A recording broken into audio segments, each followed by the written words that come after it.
It's late. Your phone glows in your hand as you type an email. Something simple, something almost forgettable. Maybe you're confirming a meeting time. Maybe you're replying to a friend. It's the kind of moment you barely think about. But then, before you even finish forming the next sentence in your mind, Gmail finishes it for you. Perfectly. Effortlessly.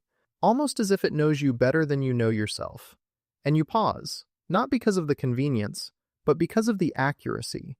Because somewhere inside that moment, a quiet question rises to the surface. How does it know that? Most people never say this out loud. Most people assume it's just smart technology, just another little modern miracle in their pocket. But behind the curtain, the truth is a bit more unsettling. These predictions don't appear out of thin air. They come from somewhere. They come from the place you rarely think about. The emails you write, the messages you receive, the conversations happening inside your inbox. And maybe that was fine, until the day it didn't feel fine anymore. But here's the part that matters. If you're on Android, you're not powerless. You can stop Gmail from using your emails to power these smart features. You just need to know where to look. So imagine this moment with me. You open the Gmail app, the same way you've opened it thousands of times. But this time, instead of checking your messages, you tap the three horizontal lines in the corner, the menu most of us ignore. You scroll down and choose Settings, the quiet room in the back of the house where all the important levers are kept.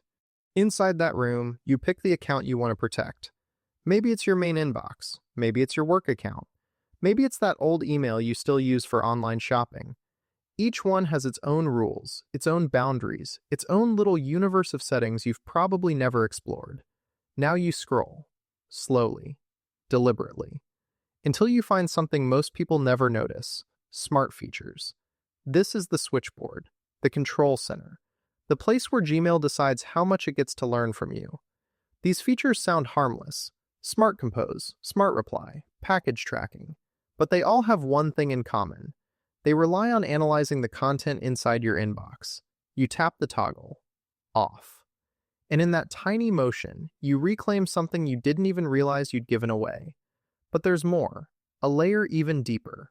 Beneath that, you find Google Workspace Smart Features, the doorway that lets your Gmail data flow into other Google products, shaping predictions across apps you've probably never connected in your mind. Maps, calendar, reminders. Things that seem unrelated, yet quietly absorb pieces of your inbox to make themselves smarter. You tap those toggles too, off. And just like that, the data stops flowing. The loop breaks. The learning engine slows down. And in the silence that follows, you realize something powerful. Nothing broke. The world didn't collapse. Your Gmail still works. Your inbox still loads. Your life is exactly as it was, just a little more private, a little more yours. But here's the part worth sitting with for a moment. Why are these features so problematic? Because they blur a line most people don't even realize they're crossing. Because the same tool that helps you type faster is reading everything you write. Because every prediction, every suggestion, every autofill is built on top of a system that learns from your private conversations. And once your data becomes part of that system, you lose visibility. You don't get to see how far it travels, how long it remains, or what future technologies it quietly fuels. It's not just about what AI knows, it's about what it learns to expect from you. When Gmail finishes your sentences, you begin writing shorter ones. When it suggests replies, you start thinking within its boundaries. The tool that was supposed to help you communicate starts shaping the way you express yourself. And maybe the most dangerous part is how quiet the whole thing is. There's no alarm, no warning sign, no moment where the app says, "Hey, just so you know, we're analyzing your inbox right now."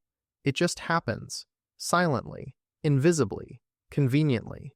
That's why flipping those switches matters. Not because technology is bad, not because AI is the enemy, but because privacy isn't the absence of technology, it's the presence of choice. And now, you've taken that choice back. You've drawn a line. You've reclaimed a small but meaningful part of your digital life. The next time Gmail doesn't finish your sentence, you won't feel inconvenience. You'll feel freedom. Because now, those words belong to you again.